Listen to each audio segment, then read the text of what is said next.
Hello friends and welcome back to another gardening video. Today's video is all about the beautiful geranium plant. It's also called as Lal Zari or Ratan Jot in Hindi. It's a beautiful and easy to grow plant and there are different varieties available. The scented varieties can also be used as a herb, and especially the citrus fragrance ones are commonly used in various dishes, and the flowers can also be used for decorating cakes and puddings, and these flowers are edible also. There are different varieties of geranium species available. Some of them are annuals living only for the year, and some live for around 2 years, and other varieties are like perennials and they live for many years. These geranium plants are very easy to grow and these are drought tolerant because the stems and the beautiful leaves have the capability to store water in them. Now let me show how we can propagate geraniums using seeds. This can be propagated using stem cuttings also, but over here I am going to use seeds. So I have created a well draining potting mix and I am going to add the seeds and water it and keep it in a slightly shaded area for some days, and the saplings will emerge out. Once the saplings have around 3 to 4 leaves, I am going to transplant it in another larger container. Clay pots are always best for geraniums, and the soil requirements are that they need a well draining rich soil, so it is best to add compost or vermicompost, sand, neem cake powder, coco peat or rice husk to make your garden soil rich but well draining. You can also add a little bit of fungicide powder or use fungicide powder in the water for watering the plant so that fungal attack does not happen. So after planting, just water the plant and leave it out in a shaded area for a day or two, and then you can keep it out in indirect sunlight for a few more days, and water the plant only once the top layer of soil becomes dry, and you will see the plants will grow really beautifully. Even when the plant is not blooming, the leaves are also so pretty, but over here you can see these tiny buds forming. During this time, you can increase the blooms by adding Epsom salt, which is magnesium sulfate, to the soil, or you can also use NPK fertilizer and this will increase the number of blooms. You can also use diammonium phosphate initially when you had planted the sapling, and the high dose of phosphorus from this fertilizer improves the plant growth.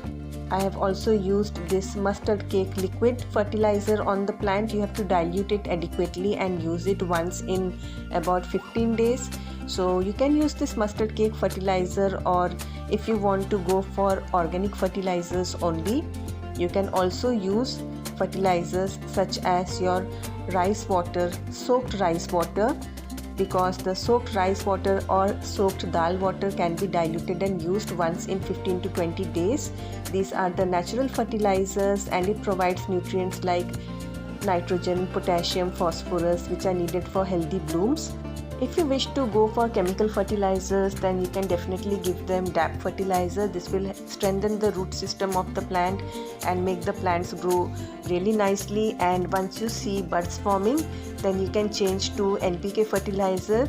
This fertilizer helps in beautiful flower formation, and over here you can see that the plant has straightened up its flower head and there are multiple tiny buds over here.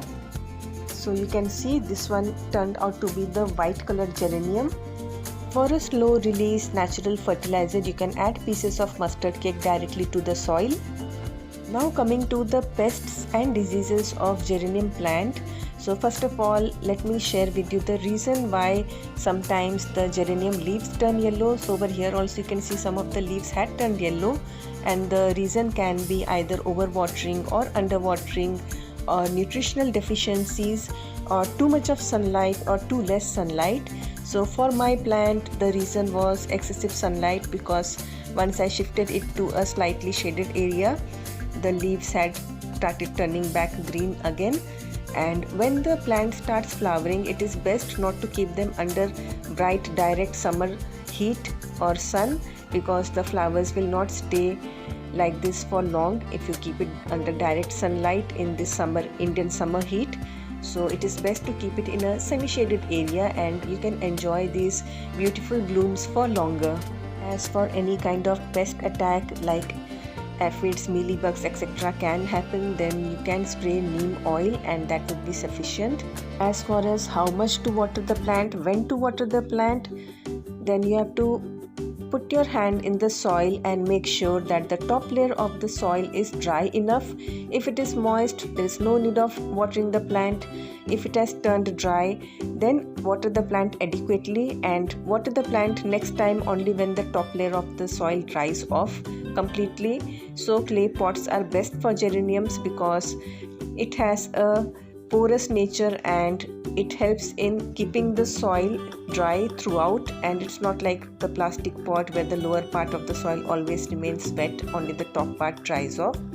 So clay pots are best for geraniums. And for the seed formation, when the flowers are spent, you can see whether seeds are forming or not. If seed pots are available, you can store it for the next year. And this is all I have for you in this video. I hope you found this video useful, and thanks for watching.